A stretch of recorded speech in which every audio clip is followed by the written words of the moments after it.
What is the vector form of the line passing through the point 2, 1, 4 and perpendicularly intersects the plane? 3x minus 5y plus 7z equals 11. All right, we are looking for a line. We have 5 candidates, A, B, C, D, E. I won't read them off, but what's the answer? Does anyone have an answer for us? Some people have said E. Is there? Yeah, E. Ah, that is correct. Yes, it is E. Now there's some things here which are meant to throw you a little bit off. We need to be perpendicular to the plane. Whenever you hear plane and perpendicular, you think normal vector, so it's like, great, we've got our direction, 3, negative 5, 7. But wait, we can use any scalar multiple of 3, negative 5, 7. So we can quickly say, okay, if it's not 3, negative 5, 7, you're the wrong direction. We can eliminate A, C, and D. B is great, but you also notice so is E with that 6, negative 10, 14. So now the question is the point. Well, this has the point 2, 1, 4. That looks very tempting, but does that mean it works? No. You have to be careful. So we can use the point 2, 1, 4 or any point that can be reached going along the direction vector from 2, 1, 4 to 2, 4, 1. The direction we go is not the direction of the line. But from 2, 1, 4 to minus 1, 6, minus 3, it is the direction of the line. So that is our answer. Okay. Good. Fun times. Fun times. Now, for today's thought, we are continuing along how to solve things.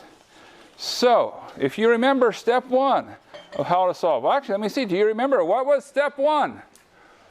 What's the key word? If you want to solve a problem, you first need to understand the problem. So make sure you understand what's being asked. So often, you would be surprised that once a student says, oh, now I understand what's being asked, I can actually do it. So make sure you understand it. So step 2 is devise a plan. So it's like, okay, I know what the problem is asking me to do. Let me think about how I'm going to do it. And here is the best way to do it. You think back to all the problems that you've done before. You build up a catalog. And you start saying, have I seen something similar? Now, the good news is that when you do a quiz or an exam in this course, the answer is yes. You have seen something similar. So you have to think about, okay, what did you do in that case? Now, it's not just as easy as saying, well, I've done something like this before, so I'm obviously going to remember it. We're going to talk more about this in step 4. But think about what you did before. Math often does similar things. So you'll be able to say, okay, let's try to go in that direction. Now, maybe you can't solve the whole problem. Can you solve part of the problem? Oftentimes, solving problems, you think of it as like one big thing, but most problems have steps. And you can say, well, the problem really breaks down to 4 or 5 steps. And it's just, all right, do step 1, do step 2. And each one is a sort of a smaller problem. It's sort of like, how do you eat, well, there's a phrase, how do you eat an elephant, right? One bite at a time. Now, how do you solve a problem? One part at a time.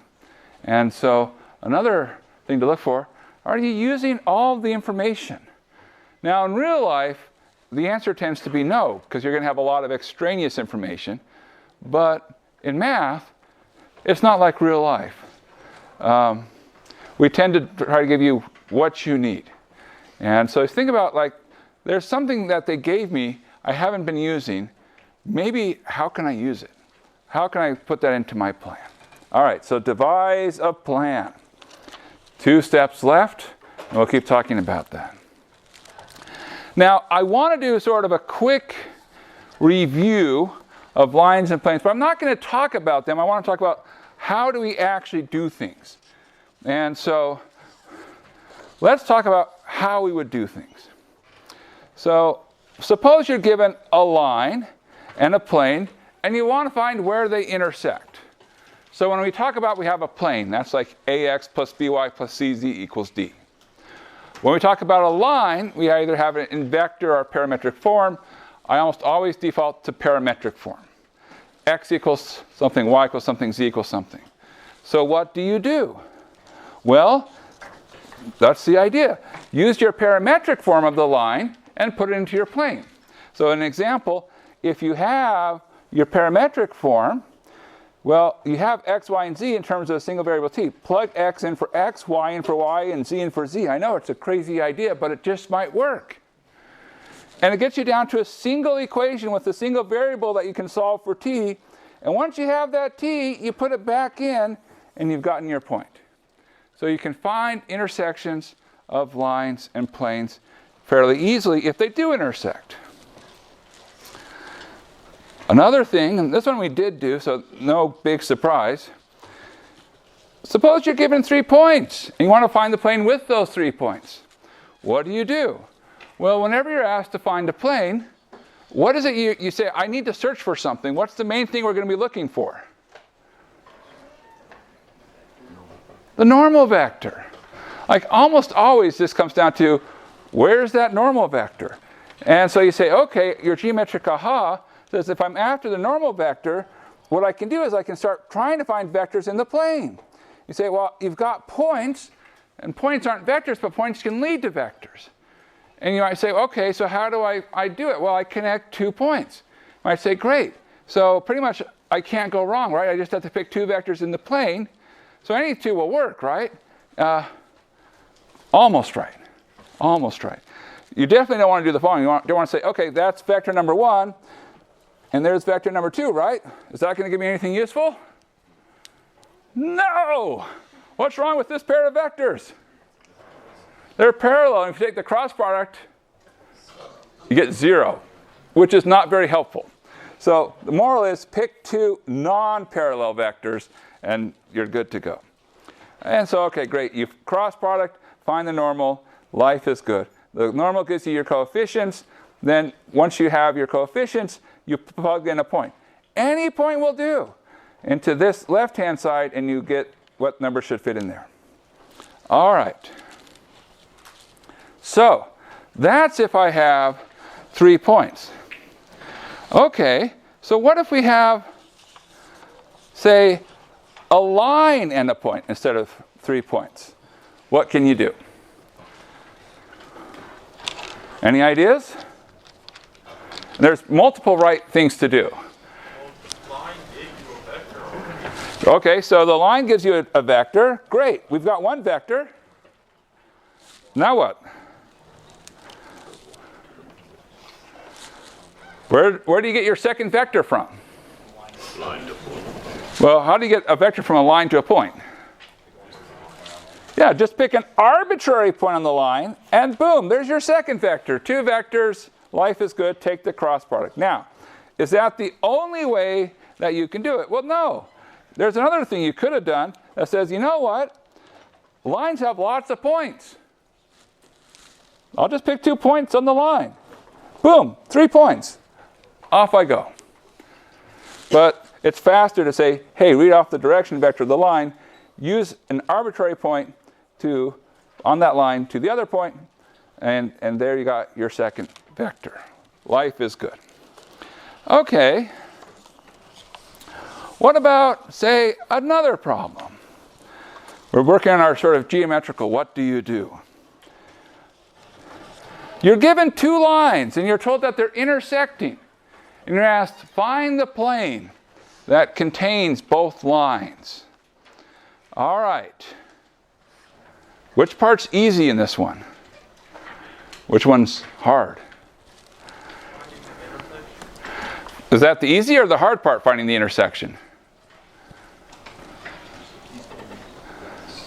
Yes. Okay, good. Okay. I like that. Yes. It is easy and it is hard. Okay. All right. Let's talk about normal, because I think normal might be a little bit faster. Do we have 2 good candidate vectors for our normal? What are our 2 good candidates? The lines. The lines have directions, which means they have vectors. So you grab the direction vectors of the 2 lines, you cross, it has to be perpendicular to both, and that gives you your normal. Okay, so that's not so bad. Now, What about the point? Well, the point can be a little bit more challenging. So how do you find the intersection of two lines? Well, you may have two lines. Okay, well, set the x coordinates equal, set the y coordinates equal, set the z coordinates equal. That will lead you to a system of equations. You have to be a little bit careful. Hopefully they are nice to you. And you'll notice that in this equation, you have t as your variable, and here you have s. If they both have t's, they were mean to you. Because you have to say they may intersect, but it doesn't mean that they intersect at the same time. So it might be time equals 1 on one line, time equals 4 on another line. So it's useful to have the times be a separate variable. That gives you 3 equations with 2 unknowns. But if they do intersect, there will be a unique solution. And so it's a matter of solving to find the intersection. Okay, that's not so bad. All right, we've talked about last time distance between a point in a line and a point in a plane. But what if we want to do something a little different? What if we want to find the distance between, say, a line and a plane, given that they don't intersect? Now, if they do intersect, it's very easy to find the distance. It's 0. But let's suppose they don't intersect. Or suppose I want to find the distance between 2 planes that don't intersect. We'd call them parallel planes. On a side note, how do you know planes are parallel? What distinguishes parallel planes? Well, same normal vector. Now, of course, when we say same normal vector, what do we mean? They're parallel, same direction. So they don't have to be exactly the same. One has to be a multiple of the other. All right, or what if we want to find the distance between 2 parallel lines? All right, again, how do you know if 2 lines are parallel? Same direction vector up to scaling. So the direction vectors are parallel. Now, are we going to have to learn lots of new things? The answer? No. So, what do? This is our great aha. If you can, reduce to a problem that you've solved before. It's like, don't reinvent the wheel. Okay, so what do we mean? Well, notice, say, in this one, if I say, what's the distance between this point and the plane versus this point and the plane, what's the answer? They're the same. In fact, it doesn't matter which point you pick on the line, it's always the same distance, because you could sort of slide this length, this line segment back and forth.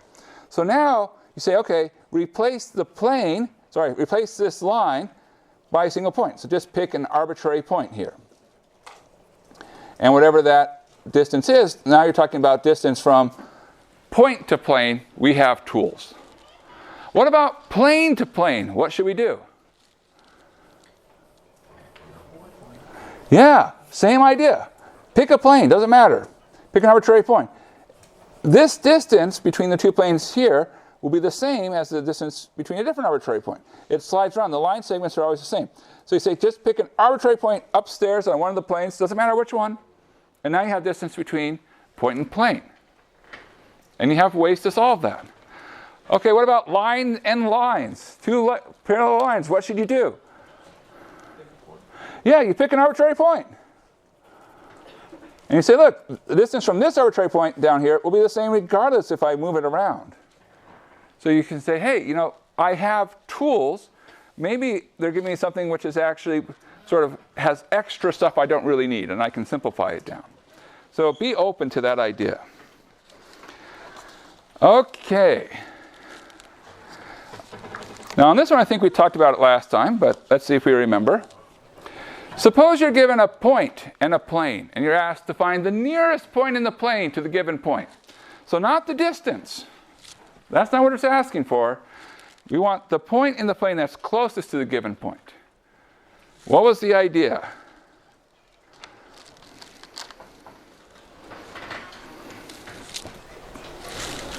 Well, imagine that you actually had that. So imagine you dropped straight down and you said, aha, here's the nearest point.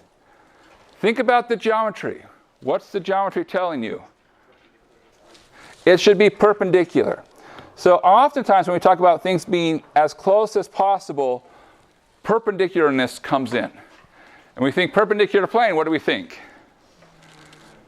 normal vector. Say, okay, so the direction here is the direction of the normal vector. And now we're like, well, wait, why don't I just make a line?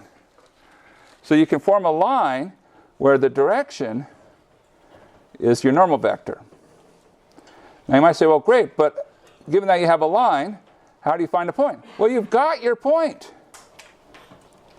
So now what do we have? Well, we have a line and we have a plane.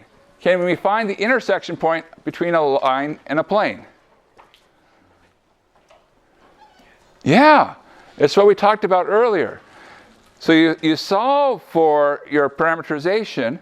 You have your x, y, and z in terms of t, and then you plug it in and to get solve for t. So you plug it into the ax plus by plus cz. All right. Well, I'm sorry, I'm going pretty quick here. How you doing? I'm throwing a lot of geometrical stuff at you, but it's just, you want to start building up your geometrical intuition. What can you do? What can you do? So let's change it. Now, suppose I give you a point. Here's my point. And I give you a line. And I say, I want you to find the nearest point in the line to the given point. What can you do?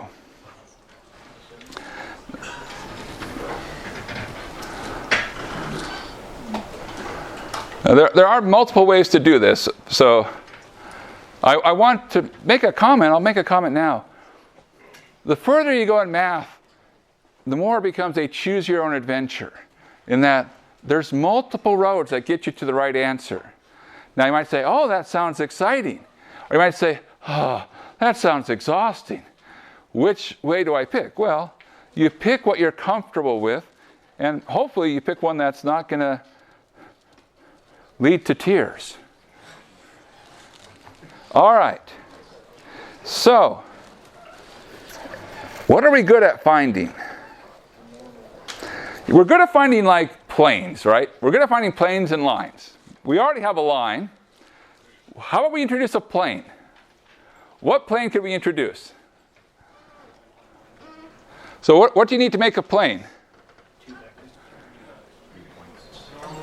A normal vector and a point. Do we have a point? Do we have a good candidate for a normal vector? We can use the direction of the line. So we can use the direction of the line to make a normal vector, and then we say, okay, great.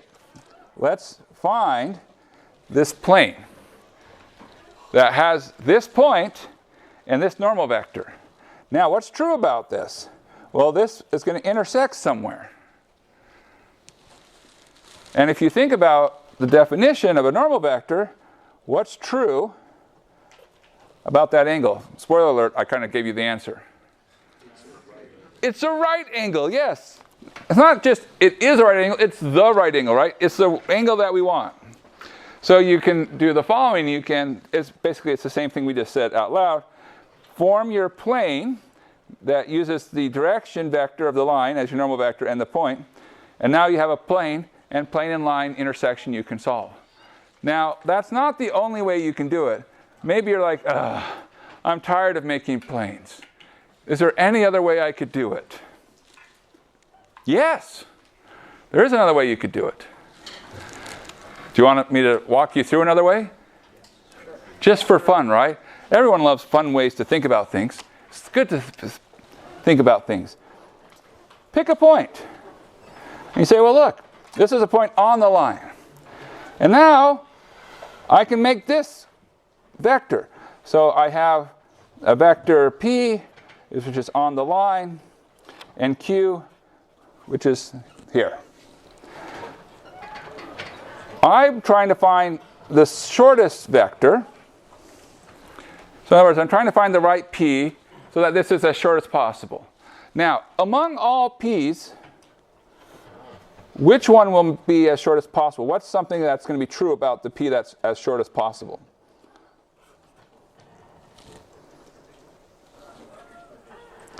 It's perpendicular. Now, how can I find perpendicular? How can I test for perpendicular? Yeah, so I can take PQ dot n, set it equal to 0. This equation right here is an equation just in t. Because the only thing that varies is your point p. Your normal vector is coming from the direction vector of the line. P is a function of t, and q is fixed. So now, this gives you one equation. You can solve for t. What do you do with that t? Plug it into p, and there's your nearest point. So that's another way to do it. Isn't this fun? Wow. It's so fun. I don't know if you know this, but I make videos. And I made some videos a few years ago. I never actually finished them. I got too depressed. But the first 2/3 of the semester I finished. And the videos for lines and planes, I don't think anyone's ever had the courage to sit down and watch them in one sitting. Do you know how long the video is? 3 hours. 4.5 hours. That's the extra practice. There's the practice, which is like 1.5 hours. So you can do a lot. So you know, we can spare 10 minutes. All right. Find the line resulting from two planes intersecting. And by the way, I'm picking things that basically every problem that we've ever asked on exams is something that we've talked about in the past 10 minutes when it comes to lines and planes. So these are the skills that we want you to be able to do. And this is also a problem that we've talked about on exams. So you have two planes intersecting. You want to find the line of intersection. What do you do? Okay, what's your intuition? Okay, so setting them equal to each other. Oh, that's so interesting. Yes, but no. Find the cross product of the normal vector. Yeah, so like your first instinct should be like, how do I get a cross product involved? Because almost always these problems become, is there a cross product way to do this?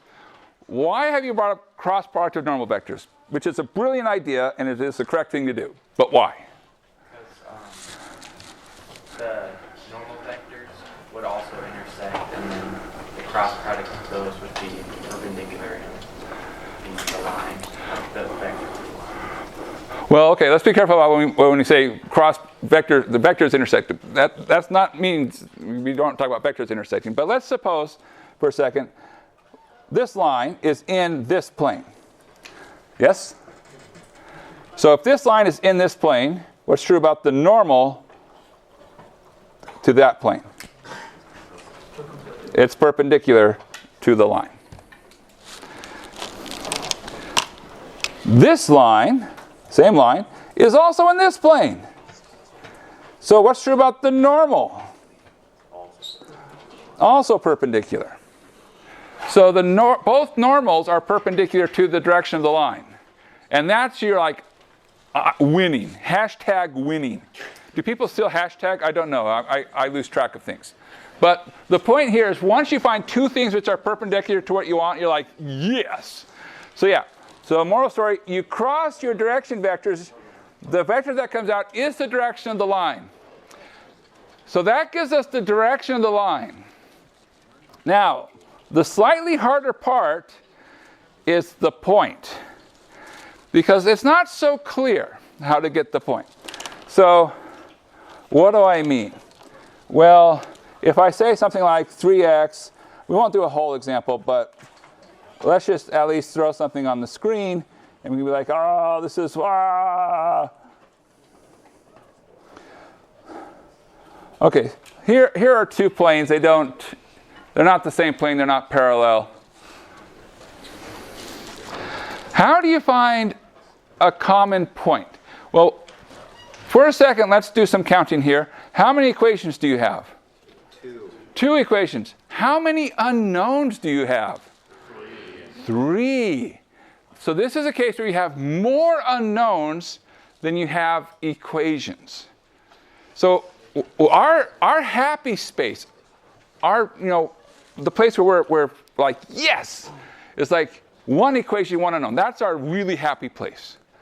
Slightly nearby, 2 equations, 2 unknowns. We're good at that. We're really, really good at that. That's not this. So, what do we do? Well, the nice thing is when you have more variables than unknowns, what it really says is you get a choice. You get to make one choice for free. You have a free choice. So that's what we do. We choose something. So if you get a free choice, spoiler alert, choose 0. 0 is a friend. Now, what do I mean by a free choice? Pick a variable. I'll pick z. So I'll pick one of the variables, pick one variable, and pick a value for it. Any value. So, boom, z equals 0. Why do I like 0? Because 0 is really easy to work with. If you don't like 0, it's like, I'm sorry. I see that number too often when I look at my bank account. So I want to be like 100. Fine, choose 100. Doesn't matter. Just pick a number. What happens after you make that choice? Well, what do your equations become? 2 variables. 3x minus y equals 7. X plus y equals 4. And notice, what do you have? 2 equations, 2 unknowns. And then you can solve for x and y. And now that you've solved for x and y, it's like, yes, I know z. I got x and y. I have my x, y, z, my point. And there's infinitely many points. You just have to find one. Anyone can do. So you might be wondering, but wait, did we find the right one? There's infinitely many right ones. Which, by the way, is why there's a bias towards planes. Because it's easier to check if you have the right plane than to check if you have the right line. You didn't hear that from me, but all right. So there is our quick things you may want to be able to do with your lines and planes. Which brings us, now that our class is more than halfway done, to today's topic. So we're going to go quick on today's topics. In algebra, you would have learned about things called conic sections. The reasons you call these conic sections is this is what you get when you slice a cone. So the sections are a slice of a cone. And the moral of the story is don't worry about the A's, B's, and C's floating around. You can just think of them as ones, if you like. So you have ellipses, which are basically circles which have been squished or stretched. You have parabolas, which are parabolas. We're really comfortable with parabolas. We use them a lot. Hyperbolas and other hyperbolas. Okay, so those are our basic conic sections. That's 2D. And now we're like, well, let's go up to 3D. And we're going to do what are called quadric surfaces. Now the question is, how do we understand quadric surfaces? Or in general, how do we understand anything in 3D? Well, the punchline is, we say, well, let's think of it by looking at slices. So I like to sort of make this an analogous thing, like you're doing an MRI, if you've ever seen medical shows. And what does an MRI do? It gives you sort of a cross-section view of what's happening on the inside. So we can say, look, I can slice this with a plane. And now this plane, it doesn't even hit this thing at all. But now, imagine we start moving it down. And as we move it down, what's going to happen? Well, eventually move it down, and we start to intersect. If we keep moving it down further, what's going to happen? Well, it's going to form a different curve. And so forth and so on. So we can get an idea of what the surface looks like. In this case, if you think about the picture, it'll first off as a point, and then it'll get bigger and bigger circles. So it gets ever widening circles. So this looks like something bowl-like.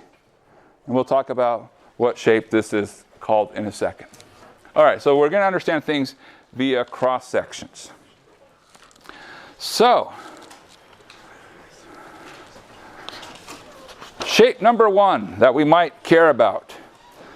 Z squared equals x squared plus y squared. Again, don't worry about the A's and B's. That's just a stretch squish factor.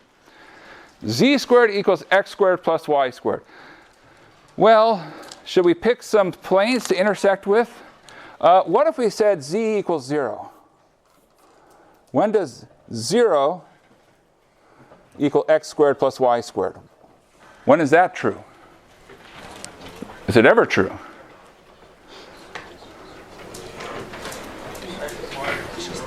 Yeah, the only way it can be true is if x and y are both 0, so that the intersection with that plane is a single point. What if we moved it up a little bit? And let's say we said z equals 1. What does x squared plus y squared equal 1 look like? Circle radius 1. Okay. Now what if you'd move down? Z equals negative 1. Well, that would become negative 1 squared. 1 equals x squared plus y squared. So it's still a circle of radius 1. And in fact, this one might be a little bit easier to see in cylindrical coordinates. X squared plus y squared is what? R squared. So it becomes z equals r. Can you imagine the shape that does this? I'll give you a hint. I wrote down the answer. Yeah, it's a cone. Wow, you guys are good. Now we'll see if you can pick up on the hints going forwards. So these are cones. So what tends to happen is if you move up and down, what you'll see are circles, or more generally you'll see ellipses. If you move in other directions, you'll get other strange cross sections. But punchline here, z squared equals x squared plus y squared, cone. That's a little bit specialized. We won't spend too much time on that. Now this one, the x squared over a squared plus y squared over b squared plus z squared over c squared equals 1. What are your cross sections looking like? Well, suppose you said z equals 0, xy plane. So you get x squared over a squared plus y squared over b squared equals 1. What shape do you have? It's like a circle. It's like an ellipse. Now, we don't just have to slice in the z direction. You could say, well, what if I slice here? Now this is where x equals 0. So you get y squared over b squared plus z squared over c squared equals 1. Then what do you see in that slice? You see another ellipse. And now you say, oh, well, what if you slice, say, where y equals 0? Why not? Now, see, when I say slice, you just come into your equation and you just say, well, set one of the variables to a value. So in this case, when I talk about slicing, I'm setting y to 0. So x squared over a squared plus z squared over c squared equals 1. What shape do you see? It's an ellipse. So it's like, what is this shape we're forming? That's right. It's the M&M. That's our shape. Oh, no, that's not what we call it. We call it an ellipsoid. Why do we call it an ellipsoid? Because it's a three-dimensional ellipse, and the cross sections look like ellipses. All right. Cool. So those are ones you're probably familiar with. Any questions on those? All right. Oh dear. I might be going too quickly now. Well, that's okay. I've never been accused of going too slow. Okay. X squared over a squared plus y squared over b squared minus z squared over c squared equals 1. Now this one probably is going to be a little bit strange. So we can think about it.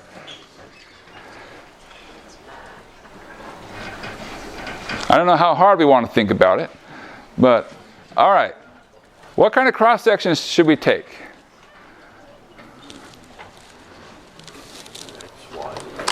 We can look in the xy plane. If you look in the xy plane, what will you have? Is that z equals 0. You get x squared over a squared plus y squared over b squared equals 1.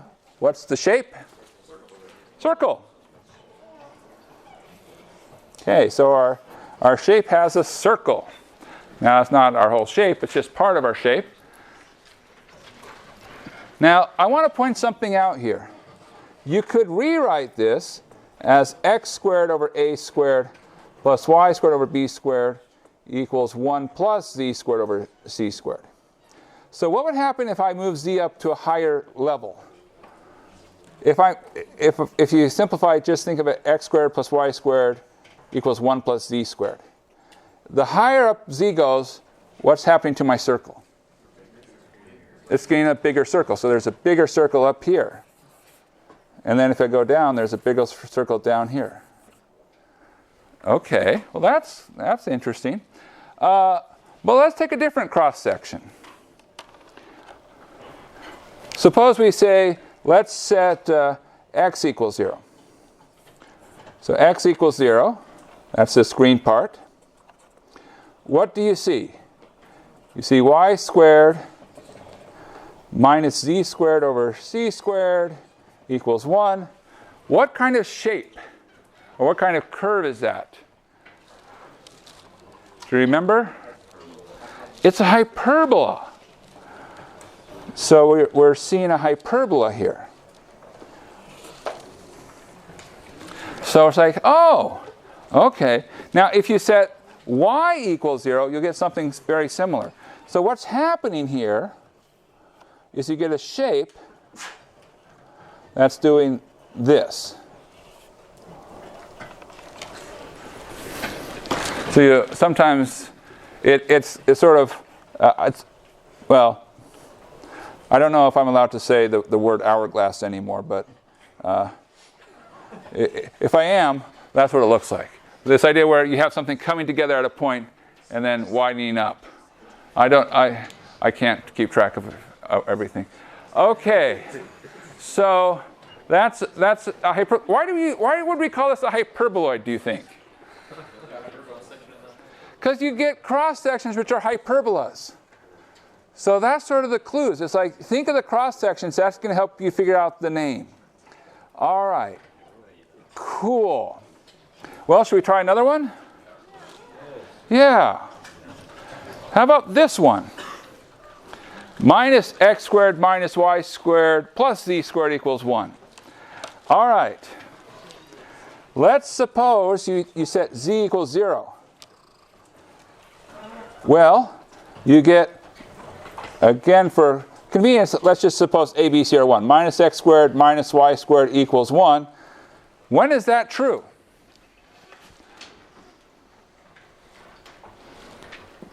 For which values of x and y does that work? And now someone is like, oh, I bet she's going to say I. I am not going to say that. We're keeping it real. In this class, we keep it real. So the answer is nothing works. So there's a fancy math symbol. I don't know if you've ever seen this, where there's sort of like a circle with a little slash through it, which means empty. There's no intersection at all. And it comes from, does anybody know where this symbol comes from? Has anybody seen this symbol before? I don't know if they teach it. A few people have, okay. Do you know where it comes from? Well, yes, but where does this symbol come from? It comes not from Greek, the Greek alphabet, it comes from the Norwegian alphabet. This is like, yep. What's in there? You're right. That's exactly what's in there. There's nothing there. Good. Okay. Now, you might say, well, gosh, this is not a very interesting surface because there's nothing there. But wait, that's just one cross section. I can change the cross section. So, notice what happens here. You can rearrange this. This is the same as saying x squared plus y squared. Imagine you move those across. Is equal to z squared minus 1. So, if I move this up, initially there's nothing, but if I move it up far enough, what's going to happen? Let's say I move it all the way up to like a crazy number like 2. I know, but it's just so crazy it might work. What will you see? You'll start seeing circles in the cross section. So there's initially nothing, then there's circles. And same if you move it down. Okay. But that can't tell the whole story, so let's do a different kind of cross-section. Okay, so similar, x equals 0. You get minus y squared plus z squared equals 1. Well, what does that look like? What's the shape? Minus y squared plus z squared. What's the name of the shape? It's a hyperbola. So what's forming here? Well, you have essentially a piece upstairs and then a piece downstairs. The cross sections are hyperboloids if you take them sort of in this type of direction, or they're ellipses if you take them in sort of that direction. Now you might say, well, we can't call these both hyperboloids because they're not the same. So we say, you're right. So let's refine our name. Okay, so what do we do? Well, we're going to call this hyperboloid a hyperboloid of one sheet. Now, any guesses for what this one is? Of two sheets. Wow, you cracked the code. So essentially, you have either a connected piece that's coming in and out, or you have two separate pieces that never connect. So those are your hyperboloids. All right. Well, oh, this one's a fun one. You might even know what this one is. Z equals x squared plus y squared. Suppose, let's look at a cross section here where you set x equals 0, and you get the formula z equals y squared. What do you look like? A parabola. Can you tell me anything more about this parabola? It's going up, going up. Okay, so it goes up. Now, suppose I look at a different cross section. Oh, here we go. Y equals 0. Then we get that z is x squared. What does that look like? Parabola. What is it doing? It's going up. That's cool. What if I say, I look at a z slice, well, suppose I move it up a little bit. Z equals 1. Say 1 equals x squared plus y squared. It's a circle. So what's this shape? Well, it looks, so essentially it's like a parabola that you've rotated essentially. That's what I call it. It's called a paraboloid. Why do you think we call it a paraboloid? Because our cross sections are parabolas. Now, this is going to be an important example as we get further into the course. So paraboloids will play a role. So it's important to understand what they are. So in particular, z equals, say, positive x squared plus positive y squared, upward facing bowl. What if I had z equals negative x squared, subtract y squared, what would it be?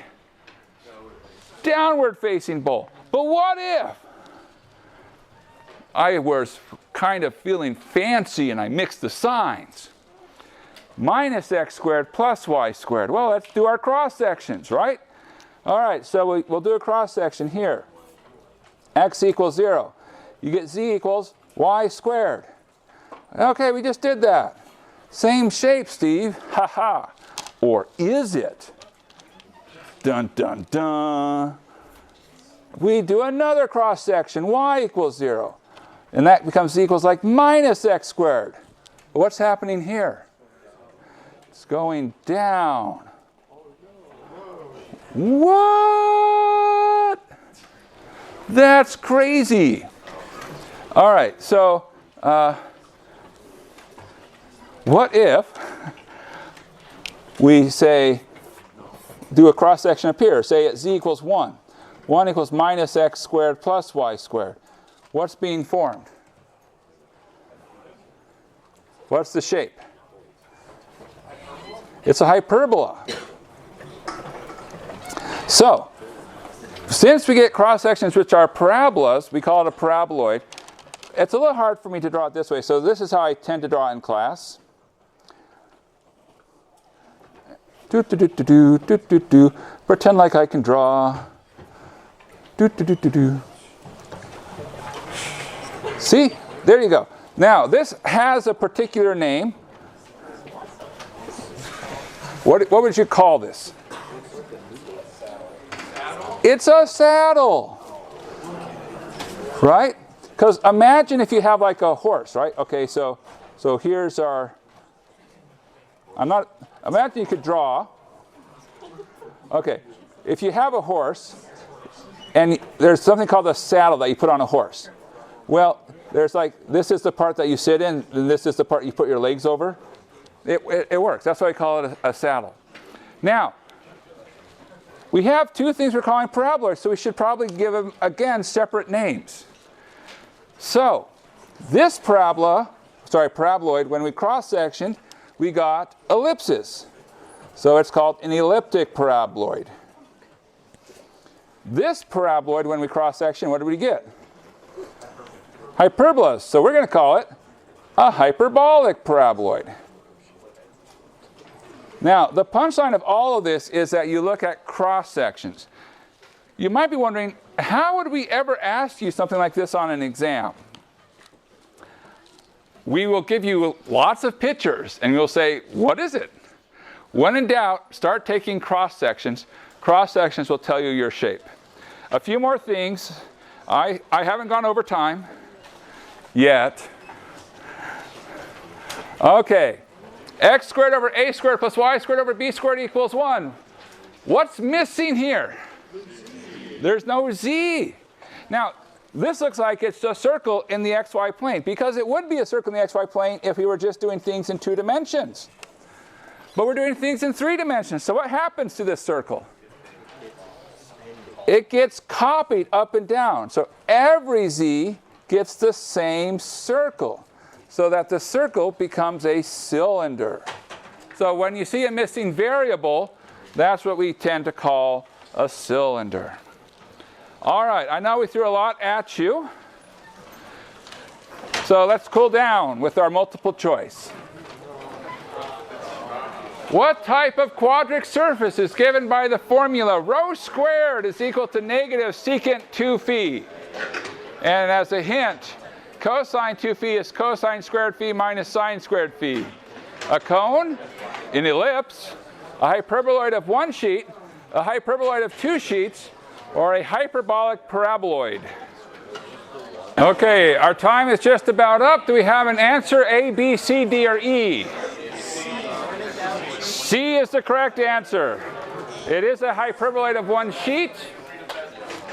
Multiply the cosine across, you get cosine squared sine squared, which becomes rho cosine squared rho sine squared, z squared minus r squared, z squared minus x squared plus y squared equals -1, which is indeed the right thing for a hyperboloid of 1 sheet.